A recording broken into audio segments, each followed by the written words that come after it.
Good evening traders, good evening investors. എല്ലാ ദിവസവും വൈകിട്ട് 7 മണിക്കുള്ള മാർക്കറ്റ് ന്യൂസിലേക്ക് കടക്കാം.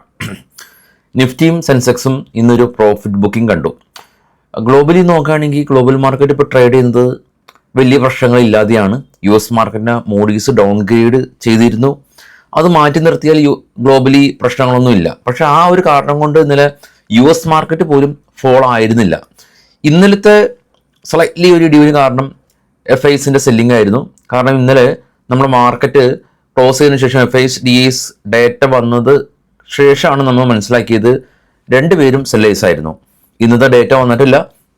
തീർച്ചയായിട്ടും വീഡിയോയുടെ കമൻറ്റിൽ നിങ്ങൾ ചെക്ക് ചെയ്യുക. FIS DIs ആക്ടിവിറ്റീസ് അറിയാൻ സാധിക്കും. മേ ബി ഇന്നും FISന്റെ ഭാഗത്തുനിന്ന് സെല്ലേഴ്സ് ആയിരിക്കണം, അതല്ലെങ്കിൽ ഒരു പ്രോഫിറ്റ് ബുക്കിംഗ് നടന്നു കാണണം. 25,000 എന്ന് പറയുന്ന റേഞ്ചിന് മുകളിൽ നിഫ്റ്റിക്ക് ക്ലോസ് ചെയ്യാൻ പറ്റിയിരുന്നു ഒരു ദിവസം. പക്ഷെ ആ ഒരു റേഞ്ച് ഹോൾഡ് ചെയ്യാനായിട്ട് നമുക്ക് പറ്റിയില്ല. നിഫ്റ്റി ബാങ്കും 543 പോയിന്റിൻ്റെ ഒരു ഫോൾ ഉണ്ടാക്കി. Near to 1%. 54,877 ബാങ്ക് നിഫ്റ്റിയുടെ നിൽപ്പ്. മിഡ് ക്യാബ് 923% ഒരു ഫോൾ ഉണ്ടാക്കി. ഡിഫൻസ് സ്റ്റോക്കുകളിൽ പ്രോഫിറ്റ് ബുക്കിംഗ് കണ്ടു. കൂടാതെ തന്നെ ഓട്ടോ സെക്ടറിലും ശക്തമായ രീതിയിൽ പ്രോഫിറ്റ് ബുക്കിംഗ് കണ്ടു. ഹീറോ മോട്ടോ കോർപ്പും ബജാജ് ഓട്ടോയും മാരുതിയാണ് നിഫ്റ്റി 50 ടോപ്പ് ലൂസേഴ്സ് ഉള്ളത്. കൂടാതെ സൊമാറ്റോയിലും പ്രോഫിറ്റ് ബുക്കിംഗ് കണ്ടു.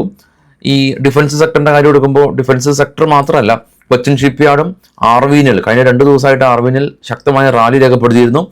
സ്വാഭാവികമായി ചുരുക്കം പറയുകയാണെങ്കിൽ നല്ല രീതിയിൽ റാലി രേഖപ്പെടുത്തിയ സ്റ്റോക്കുകളിൽ പ്രോഫിറ്റ് ബുക്കിംഗ് കണ്ടു. കൂടാതെ തന്നെ ഈ ഒരു ഇന്ത്യ ബാക്ക് ബോർഡർ ടെൻഷൻ കാരണം ശക്തമായ രീതിയിൽ നിലകൊണ്ട ഡിഫൻസ് സ്റ്റോക്കുകളിലും ഒരു പ്രോഫിറ്റ് ബുക്കിംഗ് കണ്ടു. HAലും പാരാസ് ഡിഫൻസ് എല്ലാം തന്നെ ഇന്ന് ഇടിവ് രേഖപ്പെടുത്തിയിരുന്നു. ഗ്ലോബൽ മാർക്കറ്റ് നമുക്ക് കണ്ടുവരാം. കൂടാതെ തന്നെ ബൊറാന വേവ്സ് IPO ഓപ്പൺ ആയിട്ടുണ്ട്, അത് നിങ്ങൾക്ക് ചെക്ക് ചെയ്യാം. ഗ്ലോബൽ മാർക്കറ്റിൽ നിന്ന് കണ്ടുവരാം. ഏറ്റവും താഴെ കാണാം ഇപ്പോൾ ട്രേഡ് ചെയ്യുന്ന 3 യൂറോപ്യൻ മാർക്കറ്റും പോസിറ്റീവിലാണ് നിലകൊള്ളുന്നത്. FTSE, CAC 40, DAX, German, UK, France മാർക്കറ്റുകളെല്ലാം തന്നെ പോസിറ്റീവാണ്. ഇന്ത്യ വിക്സ് ഇന്ന് ഒരു 0.36% ഉയർന്ന് 17. ഡോ ഫ്യൂച്ചർ ഫ്ലാറ്റാണ്. ജപ്പാൻ, കൊറിയ, ചൈന, ഓസ്ട്രേലിയ മാർക്കറ്റുകളെല്ലാം തന്നെ ഫ്ലാറ്റായ രീതിയിൽ സൈറ്റ്ലി പോസിറ്റീവായ രീതിയിൽ ട്രേഡിംഗ് അവസാനിപ്പിച്ചു. ഗോൾഡ് $10 പെർ ഔൺസിന് ഉയർന്ന് $3,240 ആയിട്ടുണ്ട്. Brent oil 65. ബിറ്റ്കോയിനും $2,192 ഉയർന്ന് 1,05,182 എന്ന റേഞ്ചിലാണ് നിൽക്കുന്നത്. ബിറ്റ്കോയിൻ ശക്തമായ രീതിയിൽ മൂവ് ചെയ്യുന്നുണ്ട്. ബിറ്റ്കോയിനിലെല്ലാം തന്നെ ട്രേഡ് ചെയ്യുന്ന ക്രിപ്റ്റോ ട്രേഡിങ് പഠിക്കാൻ താല്പര്യമുണ്ടെങ്കിൽ ഫസ്റ്റ് കമൻറ്റിൽ നമ്പർ ഉണ്ട്, നിങ്ങൾ കോൺടാക്ട് ചെയ്യാം. അപ്പോൾ ബിറ്റ്കോയിനിലൊക്കെ ട്രേഡ് ചെയ്യുമ്പോൾ പൊതുവേ ആളുകൾക്കുണ്ടായിരുന്ന പ്രശ്നം P2P വഴി ട്രാൻസ്ഫർ, കറൻസി കൺവേർഷൻ, ഈ ടാക്സ്, അങ്ങനെയൊക്കെയുള്ള പ്രശ്നങ്ങളായിരുന്നു. എന്നാൽ ഇതെല്ലാം തന്നെ ഒഴിവാക്കി ഇന്ത്യൻ ബ്രോക്കർ ഉണ്ട് ഇപ്പോൾ നമുക്ക് ട്രേഡ് ചെയ്യാനായിട്ട്. എങ്ങനെയാണോ സെറോദയിലും അപ്സ്റ്റോക്കിലൊക്കെ നമ്മൾ ട്രേഡ് ചെയ്യുന്നത് അതേപോലെ തന്നെ നമുക്ക് ഇപ്പോൾ ക്രിപ്റ്റോയിലും ട്രേഡ് ചെയ്യാം. കാരണം ഈ ബ്രോക്കർ ഇന്ത്യ ബ്രോക്കറാണ്, ഇന്ത്യൻ ഫിനാൻഷ്യൽ ഇൻ്റലിജൻസ് യൂണിറ്റിൽ രജിസ്റ്റർ ചെയ്ത ബ്രോക്കറാണ്. അപ്പോൾ നമ്മൾ ടാക്സ് ഒക്കെ ഫയൽ ചെയ്യുമ്പോൾ സെറോദ അപ്സ്റ്റോക്കിലൊക്കെ നമ്മൾ ടാക്സ് ഫീനിൽ ഡൗൺലോഡ് ചെയ്യുന്ന പോലെ തന്നെ അതിൽ നിന്ന് ഡൗൺലോഡ് ചെയ്യാം. നമ്മൾ കറൻസി USDT ആയിട്ട് നമ്മൾ കൺവേർഷൻ വേണ്ട. അപ്പോൾ അതുകൊണ്ട് ഈ ഡെൽറ്റ എക്സ്ചേഞ്ചിലാണ് എല്ലാ ആൾക്കാരും ഇപ്പോൾ ട്രേഡ് ചെയ്യുന്നത്. അപ്പോൾ അതിനെ ബേസ് ചെയ്തിട്ടുള്ള ഒരു ക്രിപ്റ്റോ കോഴ്സാണ് നമുക്കുള്ളത്. ഫസ്റ്റ് കമൻറ്റിൽ നമ്പർ പിൻ ചെയ്ത് വെച്ചിട്ടുണ്ട്, അതിൽ കോൺടാക്ട് ചെയ്തിട്ട് ക്രിപ്റ്റോ കോഴ്സ് നിങ്ങൾക്ക് സെലക്ട് ചെയ്യാം. ഇനി കുറച്ച് സ്റ്റോക്കുകളുടെ വാർത്തകളിലേക്ക് നമുക്ക് പോകാം. ബൈസെൽ റെക്കമെൻഡേഷൻ ഇല്ല. ആദ്യം കാരൂർ വൈശ്യ ബാങ്ക് ഇന്നലെ റിസൾട്ട് വന്ന കമ്പനിയായിരുന്നു. കമ്പനി 13% ഡെപ്പോസിറ്റ് ഗ്രോത്ത് ഈ ഒരു ഫിനാൻഷ്യൽ ഇയറിൽ കമ്പനി എയിം ചെയ്യുന്നു എന്നുള്ള ന്യൂസ് ഉണ്ട്. Jayakumar infra company net profit revenue 14% year on year വർദ്ധിച്ചു. ₹4 കമ്പനി ഡിവിഡൻഡ് പ്രഖ്യാപിച്ചിട്ടുണ്ട്. ഹിൻഡൽകോ കമ്പനി നെറ്റ് പ്രോഫിറ്റ് 66% ഉയർന്ന് ₹5,283 കോടി കരസ്ഥമാക്കി. റവന്യൂ 16% ഉയർന്നു. Gland Pharma company profit 3% slightly കുറവുണ്ടായി. ₹192 കോടി നിന്ന് ₹187 കോടി പ്രോഫിറ്റ് കുറഞ്ഞു. കമ്പനി ₹18 ഡിവിഡൻഡ് പ്രഖ്യാപിച്ചിട്ടുണ്ട്. Dixon tech company net profit ഉയർന്നു ₹401 കോടി കരസ്ഥമാക്കി. കമ്പനി ₹8 ഡിവിഡൻഡ് പ്രഖ്യാപിച്ചിട്ടുണ്ട്. HT മീഡിയ കമ്പനി ₹1 കോടി നിന്ന് ₹41 കോടി പ്രോഫിറ്റ് ശക്തമായി ഉയർന്നു.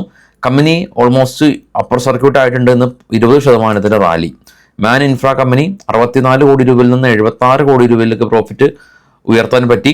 കിർലോസ്കർ ഇൻഡസ്ട്രീസ് കമ്പനി 61 കോടി രൂപയിൽ നിന്ന് 46 കോടി രൂപയിലേക്ക് പ്രോഫിറ്റ് ഉയർത്താൻ പറ്റി. Zydus slice company net profit 1% ഒരു കുറവുണ്ടായി. കമ്പനി 11 രൂപ ഡിവിഡൻഡ് പ്രഖ്യാപിച്ചു. സ്റ്റോക്ക് ഇന്ന് 2% പ്രോഫിറ്റ് ബുക്കിംഗ് കണ്ടു.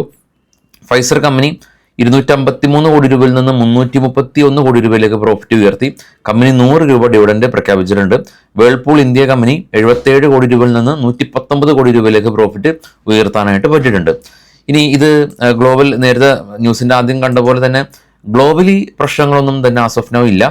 US ഫ്യൂച്ചറിൽ മൂഡീസ് ഡൗൺഗ്രേഡ് ചെയ്ത ന്യൂസ് നമ്മൾ ഇന്നലെ കണ്ടിരുന്നു. അപ്പോൾ നേരത്തെ പറഞ്ഞതുപോലെ തന്നെ അത് പ്രകാരം ഇന്നലെ US മാർക്കറ്റ് ഫോൾ ആയിട്ടില്ല എന്നുള്ളതാണ്. ഇനിയിപ്പോൾ ഇന്ന് US മാർക്കറ്റ് ഓപ്പൺ ആയിട്ടില്ല എങ്കിലും ഡോ ഫ്യൂച്ചർ 44 പോയിന്റിൻ്റെ മൈനസാണേ ഉള്ളൂ. അത് നമ്മൾ ന്യൂസ് ചെയ്ത സമയത്ത് ആ ഒരു മൈനസ് ഉണ്ടായിരുന്നില്ല. ഇനി US മാർക്കറ്റിൽ ലിസ്റ്റ് ചെയ്ത US കമ്പനികളുടെ പ്രകടനം നോക്കാം. അപ്പോൾ അതുവഴി US മാർക്കറ്റ് ഏത് രീതിയിലായിരിക്കാമെന്നൊക്കെ നമുക്ക് ജസ്റ്റ് ഒന്ന് ഒരു എന്താ പറയുക, ഒരു വിശകലനം മാത്രം നടത്താം. ടെക് സ്റ്റോക്കുകളിലെല്ലാം തന്നെ പ്രീ മാർക്കറ്റ് ടൈമിലെല്ലാം തന്നെ വലിയ തോതിലുള്ള ഫോളും തന്നെ ഇതുവരെ ഉണ്ടായിട്ടില്ല. അപ്പോൾ ഇന്നത്തെ ഇന്ത്യൻ മാർക്കറ്റിൻ്റെ ഫോളിൻ്റെ specific reason global negative news ആണോ എന്ന് ചോദിച്ചാൽ ഗ്ലോബലി നെഗറ്റീവ് ന്യൂസ് ഉണ്ട്, ഇല്ലാതില്ല. മൂഡീസ് ഡൗൺഗ്രേഡ് ചെയ്തിട്ടുണ്ട്. പക്ഷേ US മാർക്കറ്റിൽ ഇല്ലാത്ത ആ ഒരു പ്രശ്നം ഇന്ത്യൻ മാർക്കറ്റിൽ ഉണ്ടാകേണ്ട കാര്യമില്ലല്ലോ. ഇപ്പോൾ എക്സ്റ്റൻഡ് അവേഴ്സിൽ ഞാനിപ്പോൾ സ്ക്രീൻ ആ സ്റ്റോക്കുകളുടെ എല്ലാം തന്നെ കാണാം. നിങ്ങൾ എക്സ്റ്റൻഡ് അവേഴ്സിൽ ജസ്റ്റ് ഒന്ന് ചെക്ക് ചെയ്യുക. ഏതെങ്കിലും സ്റ്റോക്ക് സീവിയർ ആയിട്ടുള്ളൊരു ഇടിവ് ഉണ്ടെങ്കിൽ എക്സ്റ്റൻഡ് അവേഴ്സിൽ വലിയ തോതിലൊരു ഫോൾ ഉണ്ടാവും.